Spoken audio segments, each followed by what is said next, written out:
A very good evening to all of you. Dear students, in today's class, I am going to explain Talent Search Test 112. And the test is conducted on Apex Institute Chhapra app on every Sunday between 7 a.m. and 7 p.m. You have 12 hours to take the test, and within these 12 hours, you have to spare only 20 minutes to solve all the questions. And I'm sure that if you take regular tests, you will improve a lot. So don't miss taking the test from coming Sunday.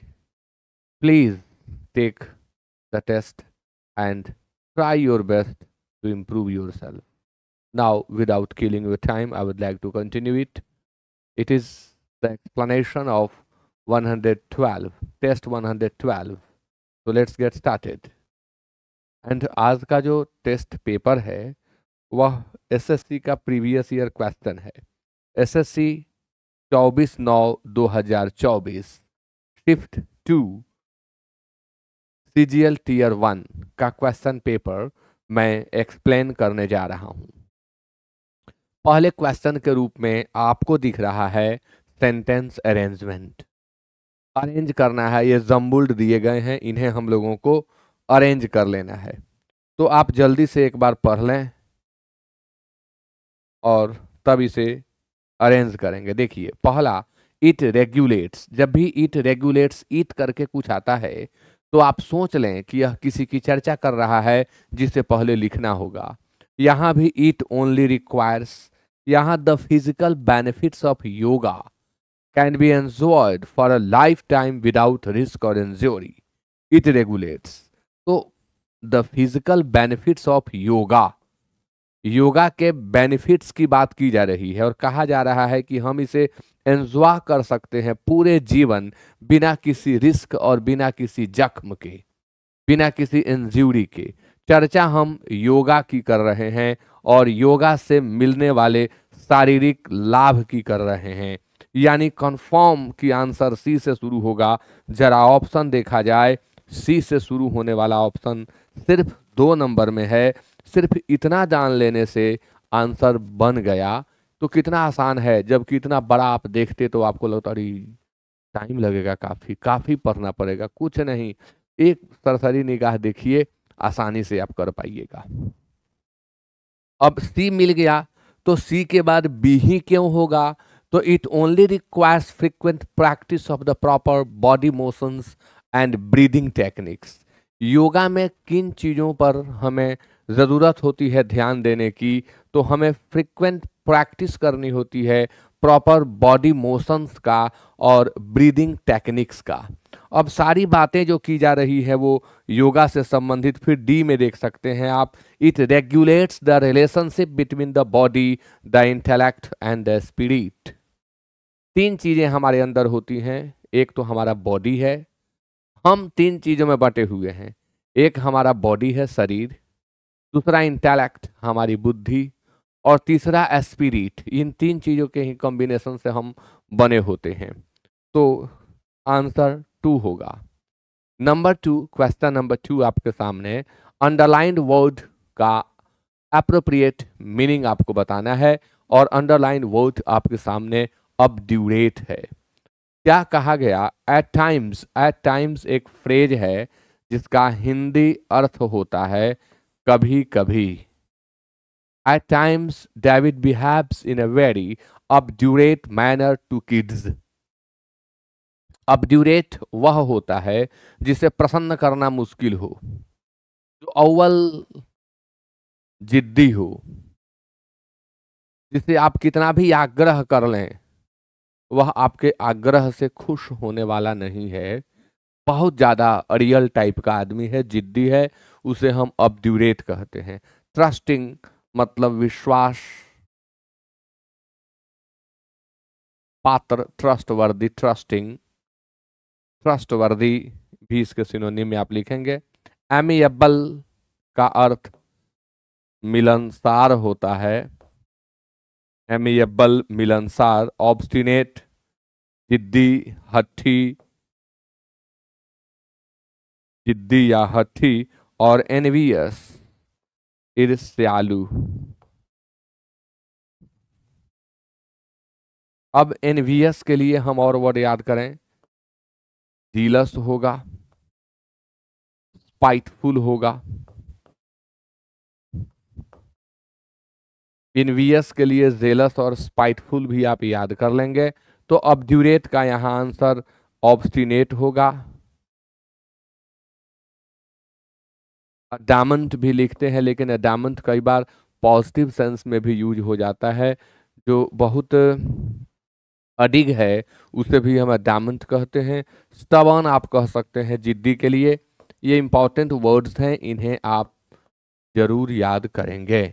Amiable means मिलनसार होता है, वह जो घुल मिल कर रहता है amiable कहलाता है। तो उसके क्वालिटी को व्यक्त करने के लिए एक और शब्द होता है सोशिएबल। यदि ऑप्शन में सोशिएबल शब्द न हो तो आप फ्रेंडली का यूज भी कर सकते हैं। ट्रस्टिंग यानी ट्रस्ट करने लायक, तो आप ट्रस्ट वर्दी भी लिख सकते हैं। ट्रस्ट वर्दी का अर्थ होता है विश्वास पात्र, जिस पे आप विश्वास कर सकें। तो आप देखिए इसमें इतने सारे वर्ड आपको मिले, आप जरूर याद करें और वीडियो को शेयर भी करें, ताकि आपके सभी दोस्त, आपके सभी परिचित जो तैयारी में लगे हुए हैं उनको भी ये चीज़ें बहुत आसानी से मिलें। इसलिए मैं कहूँगा फिर से कि वीडियो को शेयर जरूर करें। Next question number 3, Rahul won the extempore competition. बहुत सारे लोग एक्सटेम्पर पढ़ते हैं, नहीं, extempore. Rahul won the extempore competition, he is lucky to be blessed with the gift of the gab. Idiom है, आपको मीनिंग बताना है। ब्लेस्ड के साथ प्रेपोजिशन हमेशा विद लगाना है, याद करिएगा। ब्लेस्ड विथ यानी उसमें वो चीज भरी हुई थी, ईश्वर ने उसे वो चीज दिया था, तब हम ब्लेस्ड विथ का यूज करते हैं। राहुल एक्सटेम्परी कंपटीशन को जीत लिया क्योंकि उसमें वाक पटुता, वाक कौशल कूट कूट कर भरा हुआ था। गिफ्ट ऑफ द गैब का अर्थ होता है वाक कौशल, यानी बात करने की कला उसके अंदर कूट कूट कर भरी थी। गिफ्ट ऑफ द गैब को टैलेंट फॉर स्पीकिंग कहते हैं, इसलिए आंसर 3 का 4 होगा। जो भी बच्चे लाइव क्लास में जुड़े हुए हैं सभी कमेंट जरूर करते रहें। मैं आपके कमेंट को देखता हूं, आप कमेंट जरूर करते रहें। क्वेश्चन नंबर 4 आपके सामने। Nina has not yet learned how to straighten up and fly right. Nina अभी भी यह समझ नहीं पाई है कि वह कैसे स्ट्रेटन अप करेगी एंड फ्लाई राइट करेगी। अपने आदतों में, अपने किसी डिमेरिट के ऊपर समझ बुझकर विचार करके उसे सुधार में ले लेना straighten up and fly right कहा जाता है। तो देखिए ऑप्शन क्या है, फॉरगेट द रॉन्ग डूइंग्स, भूल जाना, ऐसा कोई सेंस नहीं होता इसका। Improve her absurd behaviour and act seriously, यहाँ एक्ट होगा, टाइप मिस्टेक है, एंड एक्ट सीरियसली, तो यही आंसर होगा। अपने एब्सर्ड बिहेवियर को भुला करके गंभीरता पूर्वक कार्य करना straighten up and fly right होता है, इसलिए आंसर होगा 2, 4 का। क्वेश्चन नंबर 5 आपके सामने। Select the most appropriate option to substitute the underlined segment in the given sentence. I had not only helped her by giving hints but also with providing her links।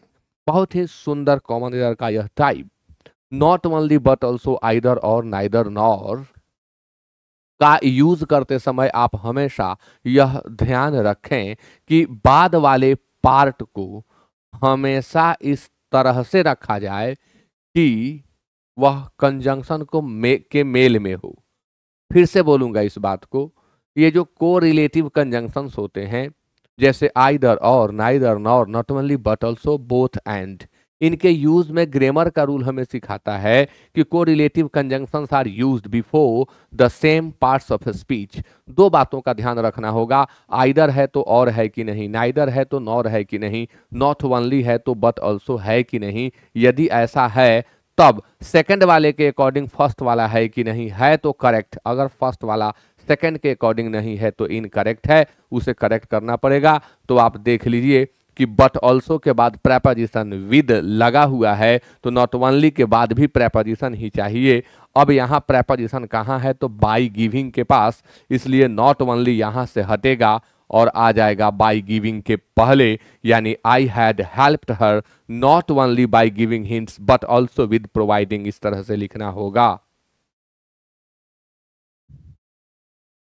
Helped her not only, इसलिए answer क्या हो जाएगा 5 का 1। इस तरह के questions आप easily बना सकते हैं।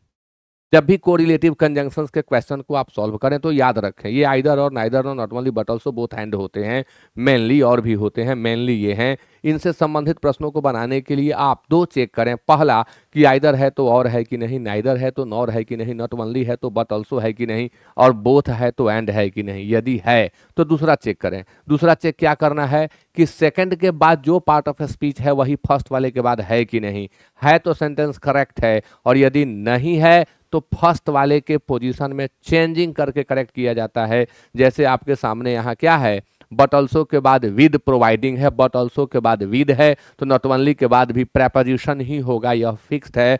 चेंज कर दीजिए, आंसर हो जाएगा I had helped her not only by giving, तो बाई प्रेपोजिशन हो गया, इसलिए आंसर 1 सेलेक्ट किया जाएगा।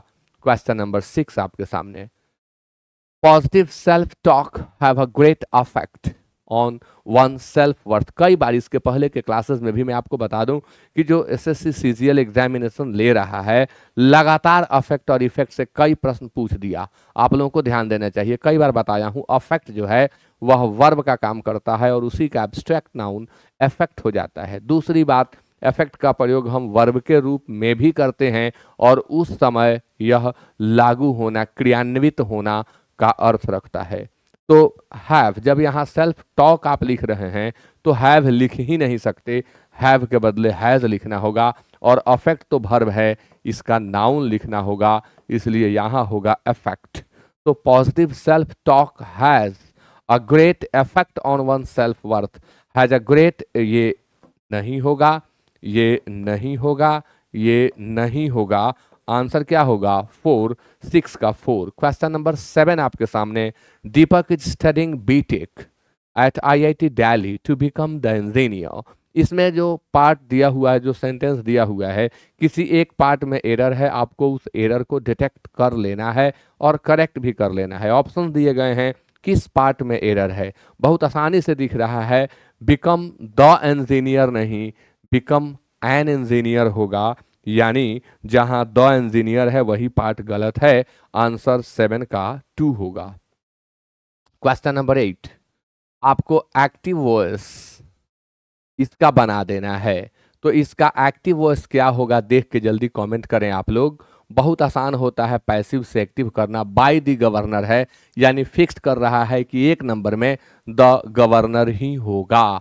दूसरा वॉज गिवन है, तो इसका एक्टिव वॉइस गेव हो जाएगा, सब्जेक्ट वर्ब मिल गया तो हम कहेंगे द गवर्नर गेव क्या, तो a reward for his contribution. The governor gave, the governor gave him a reward for his contribution होगा, the governor gave him a reward for his contribution. Answer क्या हो रहा है 3, कंट्रीब्यूशन का अर्थ होता है योगदान, कंट्रीब्यूट वर्ब का यह नाउन होता है। क्वेश्चन नंबर 9 आपके सामने, select the most appropriate antonym. Antonym आपको बताना है हॉस्टाइल का। हॉस्टाइल के लिए 4 ऑप्शन है, इनकोहेरेंट है, डाउटफुल है, ईगर है और फ्रेंडली है। तो हॉस्टाइल का अर्थ होता है शत्रुवत, यह एडजेक्टिव है, इसका नाउन बनाएंगे हॉस्टिलिटी होगा। एंटोनिम बताना है, इनकोहेरेंट मतलब होता है असंबद्ध, जो एक दूसरे के तालमेल में न हो उसे हम इनकोहेरेंट कहते हैं, आप बेमेल भी कह सकते हैं। डाउटफुल का अर्थ होता है संदेहास्पद, डाउटफुल मीन्स संदेहास्पद। ईगर मीन्स उत्कंठित, उत्सुक, ईगर, कीन, एंथुसियास्टिक, फर्वेंट। और फ्रेंडली का अर्थ होता है मित्रवत। फ्रेंडली मीन्स मित्रवत एडजेक्टिव है, और हॉस्टाइल भी एडजेक्टिव है। एंटोनिम बताना है तो निश्चित तौर पर 9 का आंसर 4 होगा। क्वेश्चन नंबर 10 आपके सामने, वन वर्ड सब्स्टिट्यूट। आपको जो एक्सप्लेनेशन दिया गया है ना, इसे वन वर्ड में लिख देना है। क्या एक्सप्लेनेशन आपके सामने है? Dealing with things in a practical and sensible way. वह व्यक्ति जो चीजों को इस तरह से हमेशा डील करता है मानो उसमें काफी सेंसिबिलिटी है और उसमें काफी प्रैक्टिकेबिलिटी है। One who is practical and sensible in dealing with things को क्या कहते हैं, यही बता देना है। तो प्रैग्मेटिक कहें, जिसका अर्थ होता है व्यावहारिक।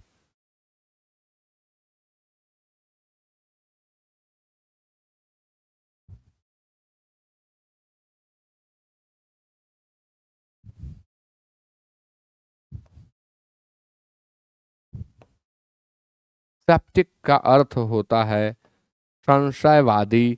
जो हमेशा संशय में रहे वह सेप्टिक कहलाता है। स्टोइक मीन्स होता है वैरागी, और सिनिक मीन्स होता है दोषदर्शी। जो नेगेटिव सोच का आदमी है, जिसको हमेशा लोगों की बुराइयां ही दिखाई पड़ती हैं, लोगों में अच्छाइयां नहीं देख पाता, हमेशा कमियां ढूंढता फिरता है, उस व्यक्ति को हम सिनिक कहते हैं। वह जो पेन एंड प्लेजर दोनों में समान अवस्था में रहता है, दोनों में ही वह एक ही तरह से बिहेव करता है, उस व्यक्ति को स्टोइक कहते हैं। स्केप्टिक वह है जो संशय में रहता है, जिसका संशय ही कभी स्पष्ट नहीं हो पाता, क्लियर नहीं हो पाता, हमेशा दुविधा में जो जीवन जीता है वह स्केप्टिक होता है। और वह जो प्रैक्टिकल होता है अपनी डीलिंग में और साथ में सेंसिबल होता है, विवेकशील होता है, उसे हम प्रैग्मेटिक कहते हैं। इसलिए आंसर 10 का 1 होगा। क्वेश्चन नंबर 11 आपके सामने फील करना है। आपके लिए क्वेश्चन है कि definitions of dash are subjective to various interpretations. Definitions of dash are subjective to various interpretations. Interpretation means होता है व्याख्या। एक ही शब्द को 4 अलग अलग तरीके से लिख दिया गया है, यानी आपको करेक्ट स्पेलिंग वाले वर्ड को उठा करके यहाँ पुट कर देना है। शब्द है सोवेरेंटी। सोवेरेंटी सोवेरेन शब्द का एब्स्ट्रैक्ट नाउन होता है, और सोवेरेन का अर्थ होता है संप्रभुता।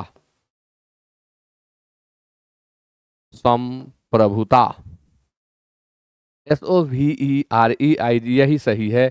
आंसर 1 होगा, बाकी सब में गलती है।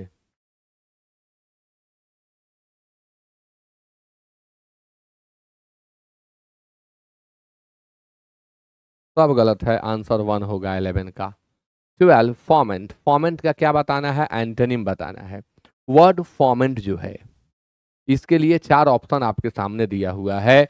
1 में प्रॉक्सिमिटी है, 2 में रिमोटनेस है, 3 में सेपरेशन है, और 4 में रेगुलेट है। सबसे इंपॉर्टेंट बात तो यह है कि जब हम वर्ब का साइनो लिखते हैं तो वह वर्ब ही होता है। इससे ही स्पष्ट हो जाता है कि फॉर्मेंट का साइनो या एंटो जब भी होगा तो एक वर्ब होगा, इसलिए रेगुलेट ही देना है, कोई और नहीं। तो क्या करें? तो प्रॉक्सिमिटी शब्द जो है इसका अर्थ होता है निकटता। प्रॉक्सिमिटी यानी नियरनेस।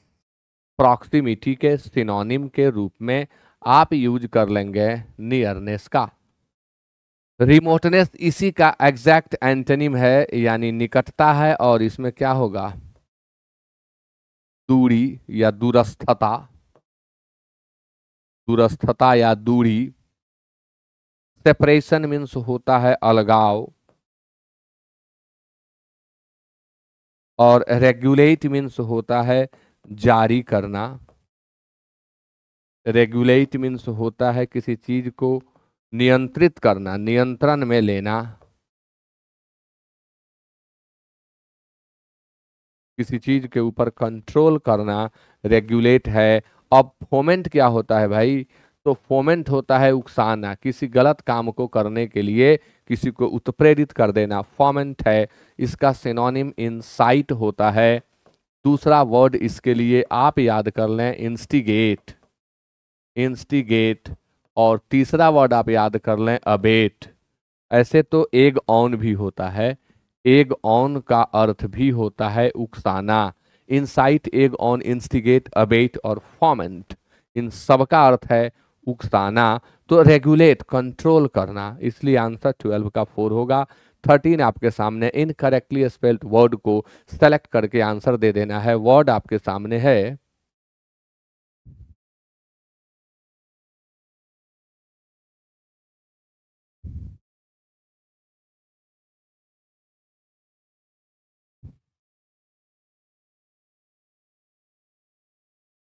हेलो।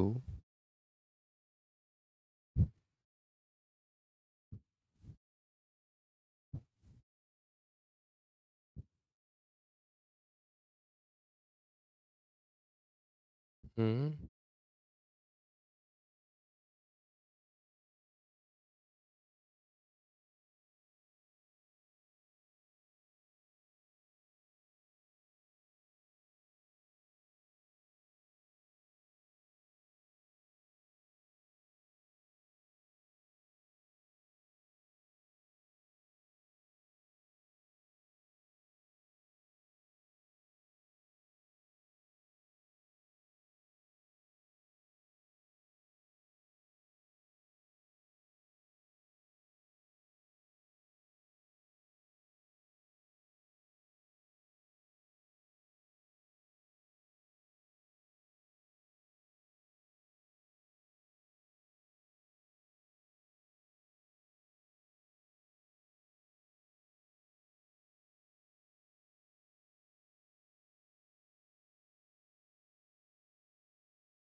हेलो।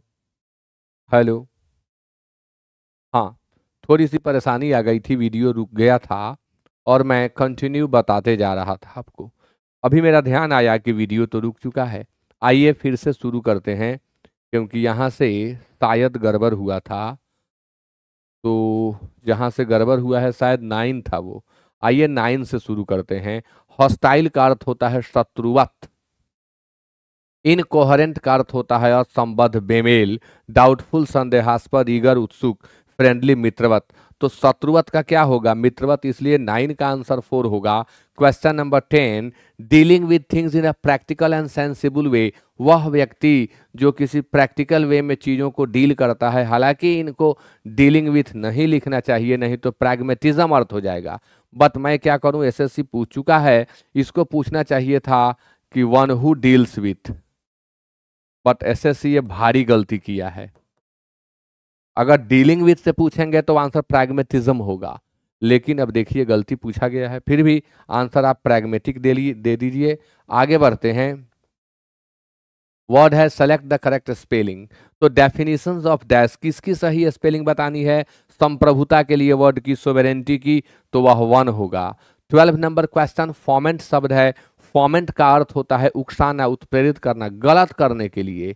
इसके लिए आप इंसाइट का यूज कर सकते हैं, अबेट का यूज कर सकते हैं, प्रोवोक का यूज कर सकते हैं, एग ऑन का यूज कर सकते हैं, अबेट का यूज आप कर सकते हैं। तो जो शब्द है इसमें रेगुलेट दिया हुआ है, इसलिए 12 का आंसर 4 होगा। 13 में है कि इन करेक्टली स्पेल्ड वर्ड को आपको कर लेना है सेलेक्ट। तो आप बताएं कि इनमें इनकरेक्ट वर्ड कौन सा है, किसका स्पेलिंग गलत है। तो गिल्टी का अर्थ होता है दोषी, जिसका स्पेलिंग सही है, गलत नहीं है। अटेम्प्ट का ही गलत है, इसलिए यही आंसर होगा। अटेम्प्ट वर्ड ATTEMPT होता है। ट्राई एंड्योर इसका सिनोनिम होता है एफर्ट, भी इसका सिनोनिम होता है। एडमिट का अर्थ होता है स्वीकार करना, और इसी एडमिट का दूसरा अर्थ होता है भर्ती करना।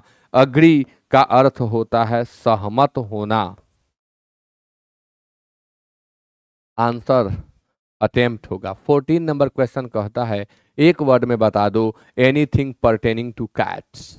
कोई भी चीज जो बिल्लियों से ताल्लुक रखती है, परटेन टू से ताल्लुक रखना, उसे क्या कहते हैं। जो बिल्लियों से ताल्लुक रखे उसे क्या कहते हैं। बोवाइन का अर्थ होता है परटेनिंग टू।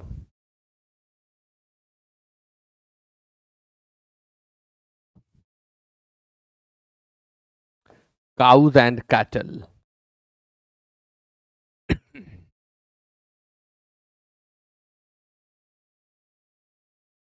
कैनाइन मीन्स होता है pertaining to dogs. Taurine means होता है pertaining to oxen and bulls. Feline means होता है परटेनिंग टू कैट्स, बिल्लियों से संबंध रखने वाला। इसलिए आंसर क्या होगा 4 होगा। 14 का आंसर। चलिए अब ठीक है, बीच में वीडियो रुक गया था। 15 Sharat is always dash about showing up for work because he believes that tardiness gets up nowhere. Tardiness शब्द को समझने के बाद ही ऐसा प्रश्न आप सॉल्व कर पाएंगे। टार्डीनेस का अर्थ होता है सुस्ती, शिथिलता। टार्डीनेस, इसके सिनोनिम में क्या लिखेंगे। स्लगिशनेस, सुस्ती, शिथिलता। लेथार्जी आप लिखिए, आलस्य। तो Sharat is always dash about showing up for work because he believes, क्योंकि शरत का मानना है कि अगर आपके अंदर शिथिलता है तो आपको कहीं कोई स्थान मिलने वाला नहीं है, कहीं कोई जगह मिलने वाला नहीं है। तो सेलेक्टिव नहीं होगा, क्योंकि जिसमें सेलेक्ट करने की आदत हो उसे सेलेक्टिव कहते हैं। जो चीज़ों को, बहुत सारी चीज़ों को देखने के बाद एक को सेलेक्ट करे, खास सेलेक्टिव है, बड़ा चयन इसका क्लियर है। पेशेंट उसको कहते हैं जिसमें धीरज हो, धैर्य हो। ड्राउजी का अर्थ तो होता है निंद्रालु, निंद्रालु। और पंक्चुअल, तो देखो वह पंक्चुअल है, इसीलिए तो वह हमेशा वर्क के लिए शो अप हो जाता है, यानी प्रकट हो जाता है, क्योंकि उसका मानना है कि लेथार्जी होने से कुछ होने वाला नहीं है। तो यहाँ आंसर पंक्चुअल होगा। जो लोग पंक्चुअल होते हैं वो हर जगह परफेक्ट आते हैं, टाइम पर रहते हैं एकदम, और अपने काम को सही तरीके से करते हैं, यानी वे पंक्चुअल हैं। 16 में Sachin Tendulkar was an indispensable member of the Indian cricket team in his days. Sachin Tendulkar अपने दिनों में इंडियन क्रिकेट टीम के लिए इंडिस्पेंसेबल थे। क्या मतलब होता है इंडिस्पेंसेबल का। जिसके बिना काम न चले, इसे हम अपरिहार्य कहते हैं। जिसके बिना काम न चले उसे हम अपरिहार्य कहते हैं, यानी आंसर अपरिहार्य होगा। मोटिवेशनल, एसेंशियल, ऑप्शनल और फंक्शनल, तो एसेंशियल होगा। जिसके बिना काम न चले वह इंडिस्पेंसेबल है, और इंडिस्पेंसेबल का सिनोनिम होता है एसेंशियल। एसेंशियल भी वही है जो इंडिस्पेंसेबल है, इसलिए आंसर 16 का 2 होगा। बाकी सारे सिंपल वर्ड हैं। 17 में master Sam is the heaviest. देखो मेरे मुंह से निकल रहा है कि मिस्टर सैम मास्टर है, master Sam is the heaviest. A नहीं होगा, यहाँ हमें द का यूज करना होगा। The heaviest boy in grade 12। अब आप देख लीजिए, ए जहाँ लगा है वही काट दीजिए। आंसर 17 का 4 होगा। 18 वी हैव टू से लिटिल इन दिस मैटर, इसको पैसिव वॉइस में बदल दीजिए। हमें इस मैटर में ना के बराबर चीजें कहनी है, बहुत कम चीजें कहनी है। तो हैड होगा नहीं, इज होगा नहीं, मस्ट होगा नहीं, little has to be said, little has to be said, जी हाँ आंसर 4 होगा। Little has to be said in this matter, little has to be said in this matter, दम आसान था। 18 का आंसर 4 होगा। 19 आपके सामने। आपको क्या करना है, वन वर्ड सब्स्टिट्यूट, एक शब्द में बता दीजिए that which is no longer in existence, और वह जो अब अस्तित्व में नहीं है, क्या कहते हैं उसे, जिसका अब कोई अस्तित्व न रहा हो उसे क्या कहते हैं, that which is no longer in existence, जो अब अस्तित्व में ना हो उसे एक्सटिंक्ट कहते हैं। एक्सटिंक्ट का अर्थ होता है विलुप्त। अब विलुप्त का एक और अर्थ भी हिंदी व्याकरण में निकल सकता है, जो अभी लुप्त है लेकिन कल प्रकट होगा। बट एक्सटिंक्ट का मतलब होता है डाइड आउट, जो समाप्त हो चुका है, जो अब नहीं आने वाला है, उसको हम एक्सटिंक्ट कहते हैं। तो यहाँ भी वही रहा कि जो अब एग्जिस्टेंस में नहीं है, मतलब खत्म हो चुका है, तो एक्सटिंक्ट होगा, रिमूव्ड नहीं होगा, वैनिस्ड। वैनिस्ड का भी हम हिंदी मीनिंग विलुप्त ही लिखेंगे, बट वैनिस्ड अलग चीज है, जो दिखाई नहीं पड़ रहा है, वो प्रकृति में है, हो सकता है, बट दिखाई नहीं पड़ रहा है, उसे हम डिसअपियर्ड कहते हैं। तो डिसअपियर्ड वैनिस्ड का सिनोनिम होगा, बट यहाँ आंसर क्या चाहिए, एक्सटिंक्ट चाहिए, डिस्ट्रॉयड भी नहीं होगा। कैस्केड का आपको बताना है सिनोनिम। कैस्केड का सिनोनिम क्या होगा, जलप्रपात, छोटा जलप्रपात कहिए, या इसे जलधारा कहिए, या झरना कहिए। कैस्केड को गार्डन, बगीचा, वाटरफॉल, क्रिटिसाइज, आर्केड, वाटरफॉल होगा भी। आर्केड क्या है भाई, तो आर्केड जो ऐसे बना लेता है ना, छांव की तरह, आर्च की तरह, जो डिजाइन आकृति, या दो तरफ से पेड़ जब आके ऐसे बन जाते हैं, बाउअर कहते हैं, वही डिजाइन आर्केड भी कहलाता है। आंसर 2 होगा। अब 21 to 25 में क्लोज टेस्ट है, 21 to 25 में है क्लोज टेस्ट। आप आंसर दें 21 to 25 का।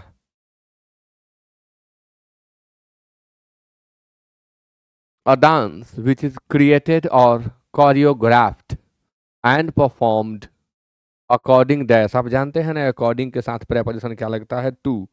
तो according to the tenets, tenets मतलब प्रिंसिपल्स, टीनेट्स का मीनिंग याद करें, टीनेट्स मीन्स प्रिंसिपल्स, जिसे हम सिद्धांत कहते हैं, ऑफ द नाट्य शास्त्र is called a classical dance, जो नाट्य शास्त्र के सिद्धांत के अनुसार परफॉर्म किया जाता है, या रचित होता है, या निर्मित होता है, उसी को हम नाट्य, उसी को हम क्लासिकल डांस कहते हैं, शास्त्रीय नृत्य कहते हैं। The two broad dash of classical dancing are the Tandav and Lasya. दो ब्रॉड डैश हैं क्लासिकल डांसिंग के, एक को द तांडव कहा जाता है, दूसरे को द लास्य कहा जाता है। तो ये दो ब्रॉड क्या हैं, क्राइटेरिया हैं, मानदंड हैं, मापदंड हैं, ऑप्शंस हैं, विकल्प हैं, डिस्प्ले हैं, एस्पेक्ट्स हैं, दो पहलू हैं, दो फीचर्स हैं, दो टाइप्स हैं कहें, इसलिए यहाँ बेहतर आंसर एस्पेक्ट्स होगा। 23 Power and force are typical of the तांडव। तांडव किस चीज को व्यक्त करता है, पावर को और फोर्स को, साथ ही में ग्रेस एंड डेलिकेसी। डेलिकेसी क्या है, डेलिकेट शब्द का एब्स्ट्रैक्ट नाउन है, नजाकत, किसी चीज का सॉफ्टनेस, सॉफ्ट पार्ट डेलिकेट होता है। तो grace and delicacy of the Lasya, Lasya जो है ना वो व्यक्त करता है ग्रेस एंड डेलिकेसी को, साथ ही तांडव व्यक्त करता है किस चीज को, पावर एंड फोर्स को। तांडव इज डैश विद शिवा, तांडव का ताल्लुक किससे है, तांडव आपने सुना होगा, शिव तांडव स्तोत्रम जटाटवी गलज्जल, बहुत है, आप सुने होंगे। तो तांडव जो है वह ताल्लुक रखता है शिवा से। तो तांडव इस ताल्लुक रखना है, वेजिटेटिव बिल्कुल नहीं होगा। जो वनस्पतियों से ताल्लुक रखे उसे हम वेजिटेटिव कहते हैं। और कमोडियस मतलब स्पासस होता है, याद करिएगा। कमोडियस का सिनोनिम क्या होगा? स्पासस होगा, जिसमें काफी जगह हो। हैफज़र्ड जो ऑर्डर में ना हो, जो इधर उधर हो, जो उथल पुथल स्थिति में हो, ऑर्डर में ना हो, उसे हैफज़र्ड कहते हैं। In an haphazard manner, I am sorry, in a haphazard manner, यानी आनन फानन में। इंटरप्रेटिव व्यक्त करने वाला, तो यहां हम यही कहेंगे 24 नंबर में, नहीं 23 नहीं बना क्या, देखो 23 छूट गया था।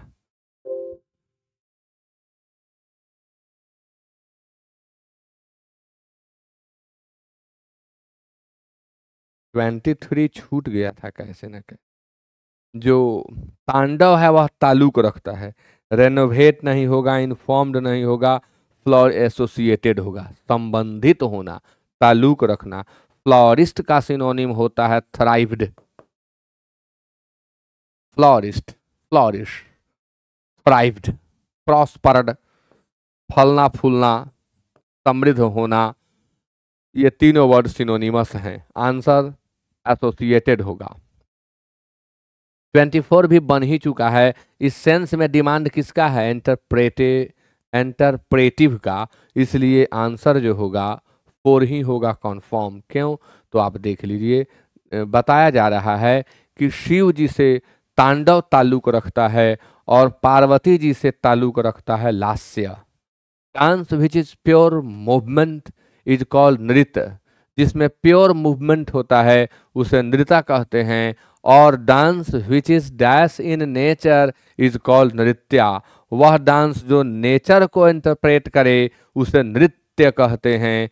तो जो व्यक्त करे, इंटरप्रेट व्यक्त करना, इसलिए तो मैंने कहा था कि ऐसी स्थिति में तो 4 ही होगा। A dancer in the classical tradition has to have years of training before he or she can begin to perform on the stage। अगर ऐसे नृत्य को स्टेज पर लाना है तो वर्षों का अनुभव चाहिए। वर्षों के अनुभव के बाद ही कोई मेल हो या फीमेल हो, ही और सी इसको स्टेज पर परफॉर्म कर सकता है। The 4 main dash of classical dancing in India are, Bharat में जो 4 मेन क्लासिकल डांसिंग के डैश हैं वो हैं Bharatanatyam, Kathakali, Manipuri and Kathak. Bharatanatyam is the oldest and most popular dance form of India. G K भी याद कर लीजिए कि भारतनाट्यम जो है वो सबसे लोकप्रिय और सबसे पुराना डांस फॉर्म है भारत का। तो ये क्या है? ये चारों क्या हैं? टर्मिनोलॉजीज हैं, यानी शब्दावली हैं, शब्दावली हैं। स्कूल्स मतलब टाइप्स होता है। स्कूल का अर्थ पाठशाला आप जानते हैं, टाइप भी जानिए। स्कूल्स मतलब टाइप, स्कूल्स मतलब सिस्टम्स, टाइप्स। कैरेक्टर्स मतलब होता है गुण, लक्षण, कैरेक्टरिस्टिक्स, कैरेक्टर्स। फंक्शंस मतलब कार्य, तो यहाँ हमें स्कूल्स ही देना होगा। और इसी के साथ हम कंप्लीट करते हैं टैलेंट सर्च टेस्ट 112 का एक्सप्लेनेशन। आज बीच में कुछ प्रॉब्लम आई थी, वीडियो रुक गया था, लेकिन 2-3 मिनट के बाद हमने उसको देखा, वीडियो कंटिन्यू हो गया।